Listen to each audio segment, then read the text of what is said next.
est en train de grignoter, de gagner, de fédérer. J'ai des convictions. J'essaie d'être une femme, effectivement, une citoyenne engagée.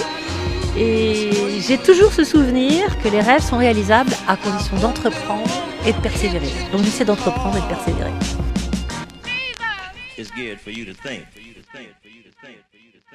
Bonjour, bienvenue sur TV10 Angers. On est très content de vous retrouver pour cette émission citoyenne qui, me dit-on, prend de plus en plus de place sur le web. Et aujourd'hui, je suis très content de recevoir Christine Levicki. Bonjour Christine. Bonjour. Alors on est vraiment en place de façon merveilleuse sur cette terrasse à Angers avec une vue extraordinaire. Que demander d'autre en ce mois de novembre ? C'est merveilleux, c'est la douceur angevine. C'est pour Exactement. ça que je suis venue de ma Californie jusqu'à ici. Waouh. Ça me change pas trop, le soleil est là. Waouh. Alors qu'est-ce que vous venez faire à Angers ? Alors je viens animer le forum Wake Up. Donc c'est un week-end de 3 jours qui commence ce soir vendredi. Vendredi, samedi et dimanche jusqu'à 16h.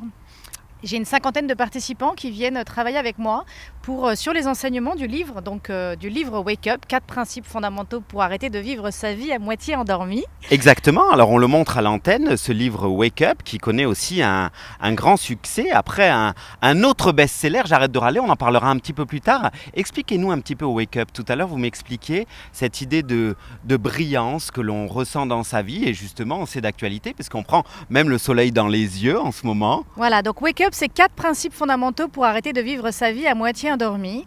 Et donc dans ces 4 principes, le premier c'est j'ose être brillant. Le deuxième c'est je pose des actes à la hauteur de mes ambitions. Le troisième, je crée ma réalité avec mes mots. Et ensuite, je prends soin de ma source. Et j'ose être brillant, j'aime bien ce mot brillant parce que c'est un mot qui vient nous titiller un petit peu là où ça fait mal, mais en même temps là où on a envie. On a tous dans la vie quelqu'un, on s'est dit, lui il est brillant, elle est brillante, mais c'est rare qu'on ose se dire, moi aussi. Moi aussi, je suis brillante, moi aussi, je suis brillant. On n'ose pas se le dire parce qu'on sait bien qu'on est imparfait, on sait bien qu'on n'a pas la science infuse, on sait bien qu'il y a plein de choses qu'on ne sait pas. Mais en fait, à cause de toutes ces choses qu'on a conscience qu'on ne sait pas, on vit notre vie dans une dimension de modestie où on se dit, il y a plein de choses que je ne sais pas, donc je vais rester un peu dans l'ombre, je ne vais pas faire de vagues, je ne vais rien dire, je ne vais pas me positionner, je ne vais pas agir parce qu'il y a encore plein de choses que je ne sais pas. Et j'ose être brillant, c'est se dire, non, je vais honorer ce que je sais, je vais honorer ce qui m'anime, je vais honorer ce qui est au fond de moi et qui a envie d'être révélé, je vais révéler ma lumière pleinement, mais je vais le faire en toute humilité. Je remplace la modestie par l'humilité. L'humilité, c'est de se dire, je vais rayonner ma lumière, mais à aucun moment je ne prétends que ma lumière est plus rayonnante que celle de mon voisin ou que la vôtre. C'est ça que vous allez enseigner en quelque sorte pendant 3 jours là au quai à Angers. Voilà, alors on prend particulièrement dans ce séminaire le prisme du travail. Moi, je suis passionnée par le travail, je suis une ancienne DRH et ma passion, ma vocation, ce qui fait que je me lève tous les matins, c'est que je veux essayer d'aider un maximum de personnes parce que trop souvent en entreprise, j'ai entendu les gens le lundi matin se dire vivement vendredi. Et moi, ça me fend le cœur. Ça me fend le cœur parce qu'on passe des heures à travailler dans sa vie. Il fait soleil, mais on n'est pas à Marseille, Christine. Ça me fend le cœur. Ça me fend le cœur. Et moi, voilà, dans ce séminaire, je veux aider les gens à se servir de leur travail pour s'épanouir et pour contribuer à l'humanité. Ma définition, c'est de me dire, qu'est-ce qui fait qu'à la fin de notre vie, on sera heureux ? On sera heureux parce qu'on s'est dit, j'ai aimé les autres et j'ai été aimé, bien évidemment. Ça, c'est la première chose, c'est l'amour. Oui. Et ensuite, on se dira, j'ai été heureux parce que j'ai osé être moi-même. Il y a ce côté expression de moi-même. Donc ça, c'est le premier critère, c'est l'amour. Le deuxième, c'est l'expression de soi. Et le troisième, c'est j'ai servi à quelque chose, j'ai contribué. Et donc dans ce séminaire, on va réfléchir à ça. C'est qu'est-ce que ça veut dire prendre ma place ? Qu'est-ce que ça veut dire m'exprimer ? Qu'est-ce que ça veut dire oser être moi-même pour moi ? Et qu'est-ce que ça veut dire contribuer ? Et en quoi je peux me servir de mon travail, de toutes ces journées que je passe entre lundi et le dimanche, entre lundi et le vendredi, enfin toute ma semaine au travail, comment je peux me servir de mon travail pour m'exprimer et pour contribuer ? Alors j'imagine, et tous les téléspectateurs sont sûrement intéressés par ce sujet, c'est quoi les barrières et comment on les casse ? Parce que finalement, à vous écouter, on a tous envie d'aller vers ce chemin. Oui. Vous parlez d'humilité, mais j'imagine que vous avez des petits trucs pour essayer de casser ces barrières qui nous empêchent finalement de se mettre en lumière et de prendre des risques aussi, quelquefois. Voilà. Alors, ce que je dis souvent, c'est qu'il y a deux barrières importantes. Une première, c'est de se dire l'image que j'ai de moi est une prophétie qui s'autoréalise. Et donc, en fait, si j'ai une image limitée de moi, si j'ai pas confiance en moi, du coup, je vais me dire, moi, j'ai pas de bagou, moi je peux pas, moi je suis pas capable, pour qui je me prends, je suis pas légitime. Et ça, cette image que j'ai de moi est une prophétie qui s'autoréalise dans le sens où je vais récolter des preuves dans la vie que cette version limitée de moi est réelle. Et donc un des leviers à casser, c'est de changer l'image qu'on a de soi. Et dans le séminaire, on travaille beaucoup là-dessus, sur transformer l'image que j'ai de moi. Après, le deuxième levier, c'est aussi de se dire la qualité de ma vie sera liée à la qualité des questions que je pose à la vie.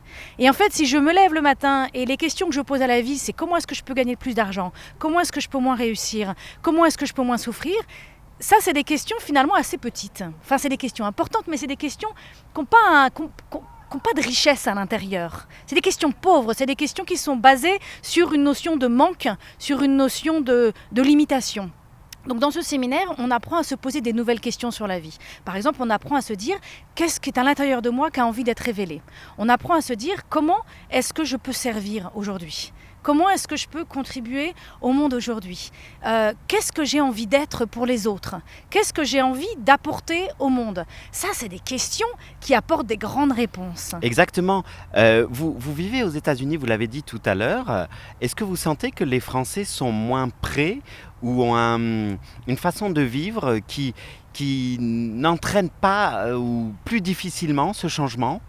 Les Américains ? Alors je pense que la France est vraiment en train de s'ouvrir énormément à toutes ces démarches de développement personnel parce que c'est vraiment une approche de développement personnel. Donc il y a une grande ouverture qui est en train de se faire, mais c'est vrai que c'est une ouverture qui s'est faite depuis plusieurs années maintenant aux États-Unis.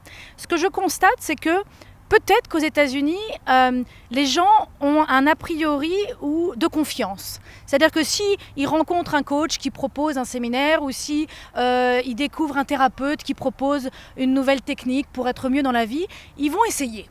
Ils vont essayer et puis ils vont se dire peut-être que ça va être génial ou peut-être que je ne vais pas aimer, mais j'ai envie d'explorer cette nouvelle chose. Avec moins de peur du jugement alors peut-être. Moins de peur du jugement des autres et puis peut-être des attentes plus raisonnables, enfin je ne sais pas. Ils vont avoir l'audace de dire ça vaut le coup d'essayer, on verra bien. Alors qu'en France, on a peut-être plus un a priori initial de méfiance.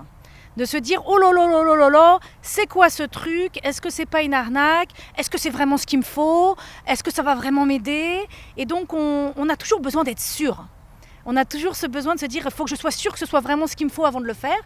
Et c'est vrai que peut-être que ça peut nous limiter dans nos explorations. Moi, je fais régulièrement aux États-Unis des stages de tout, de rien, de plein de choses. Parce que j'ai envie de découvrir, parce que je suis passionnée par le développement personnel et j'ai envie de découvrir plein de choses. Et parfois, il y a des choses formidables, parfois, il y a des choses moins bien, mais c'est pas grave. Alors, il y a aussi autre chose, et je voudrais en parler, c'est ce fameux best-seller « J'arrête de râler ». Moi, pendant un certain nombre de jours, j'avais ce bracelet aussi autour du poignet.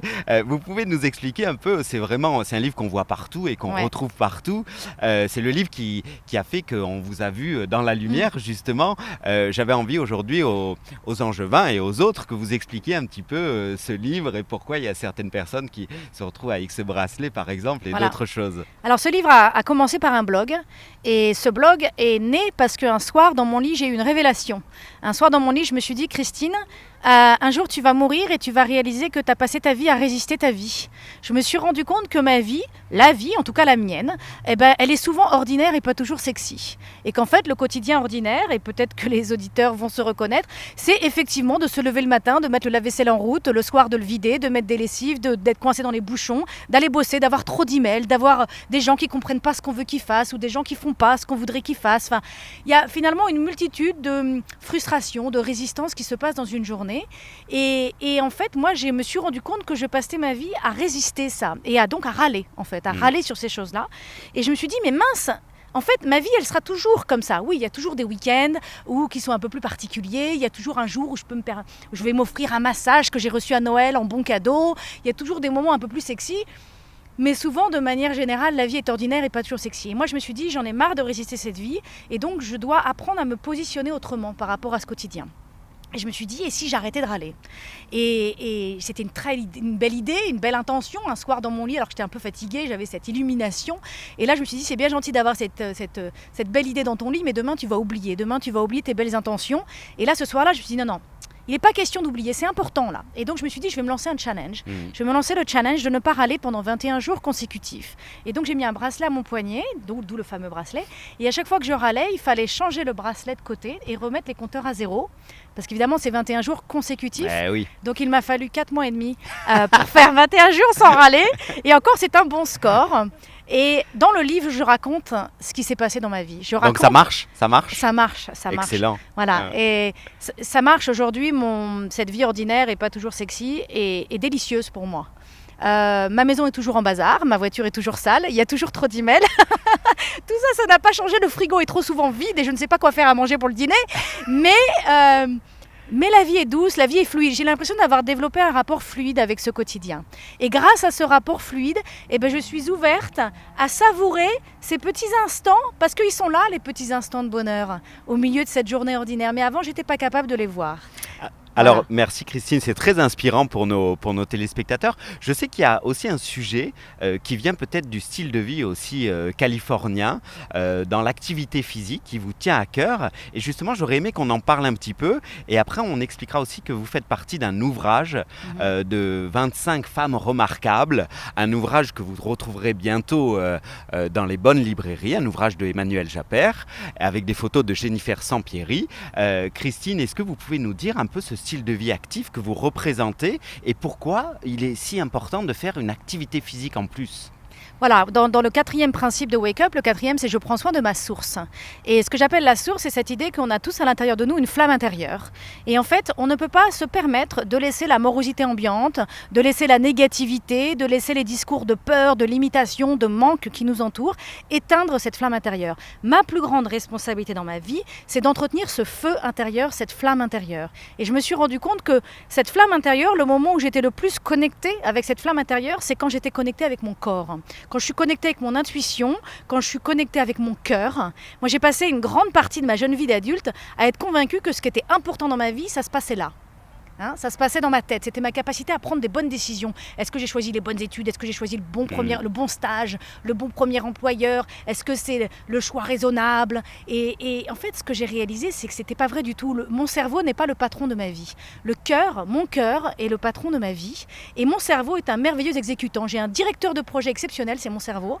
Mais ça doit commencer par mon cœur. Sauf qu'aujourd'hui, dans ma vie, quand je suis constamment derrière mon écran en train de courir après mes emails, et après mes enfants, et après toutes les choses que j'ai à faire, je perds cette connexion avec mon cœur, je perds cette connexion avec mon âme, je perds cette connexion avec mon intuition, je perds cette connexion avec toute cette partie de moi qui est extrêmement importante.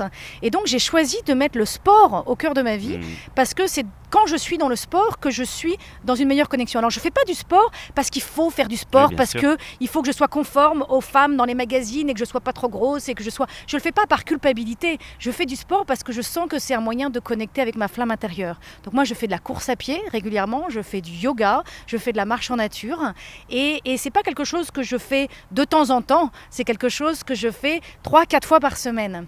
Et rien de ce que j'aurais pu accomplir aujourd'hui dans ma vie n'aurait pu être accompli si j'avais pas eu ces rendez-vous avec moi-même. Parce que c'est là où j'ai mes meilleures idées. C'est quand je suis en train de courir, c'est quand je suis en train de faire du yoga que je connecte avec mon vrai message, avec ce qui est vraiment à l'intérieur de moi et qui a envie d'être révélé. C'est là que je connecte avec ma brillance et donc du coup c'est là que je cultive l'audace ensuite de poser des actes à la hauteur de mes ambitions. Vous êtes une vraie ambassadrice du bonheur, Christine. Merci beaucoup. Merci beaucoup. Je sais qu'on pouvait dire un dernier mot sur cette douceur angevine aussi et ce qui vous lie à cette ville. Je sais que vous avez des liens familiaux aussi qui sont importants. Est-ce que vous voulez nous dire un dernier mot là-dessus? Alors j'ai toujours eu un coup de cœur pour Angers. Je suis venue, j'ai de la famille à Angers, j'ai des cousins à Angers. Maintenant j'ai mon petit frère Olivier Demac qui habite à Angers et qui est un citoyen très actif aussi. Voilà, Olivier qui est un citoyen très actif et qui notamment a un beau projet qui lui tient beaucoup à cœur qui s'appelle Un toit pour les abeilles. Exactement. Un projet qui a pour mission de préserver les abeilles et d'aider les particuliers et les entreprises à sponsoriser des ruches pour que les personnes qui font ce beau métier de s'occuper des abeilles puissent continuer à vivre et puissent continuer à faire ce métier parce qu'on a besoin des abeilles pour la planète. On serait bien embêtés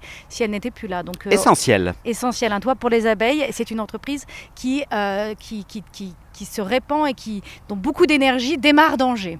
Donc ça c'est mon frère et j'ai toujours eu un coup de cœur pour Angers. Je suis venue ici faire des interviews quand j'étais étudiante pour faire des stages et j'ai toujours trouvé qu'il y avait beaucoup de lumière dans cette ville. Moi je osais être brillant, la lumière c'est quelque chose qui me parle beaucoup. C'est d'actualité. Lors de mon mariage, le texte à l'église parlait de cette idée de révéler sa lumière. Et donc je trouve que c'est une ville très lumineuse et aujourd'hui on est au mois de novembre, on a un magnifique soleil sur nous et je me sens toujours bien dans cette ville. Je trouve que l'air est dégagé et je trouve que quand l'air est dégagé, quand la lumière est là, tout est possible. Merci beaucoup Christine. Voilà, merci. Et vos 50 participants et participantes, j'imagine qu'il y a des hommes aussi. Il y a quelques hommes, plus de femmes, mais il y a quelques hommes. Mais la prochaine fois que je reviens, on espère avoir encore plus d'hommes. On a beaucoup de chance de vous avoir pendant 3 jours ici au Quai à Angers. Merci Christine. Merci. Merci beaucoup à vous. On vous retrouve très bientôt pour un nouveau face-à-face sur TV10 Angers. Et je remercie aussi l'Écho des Arènes et le think tank Sport et Citoyenneté qui diffuse et qui rediffuse également cette émission. À très bientôt. Au revoir. Au revoir.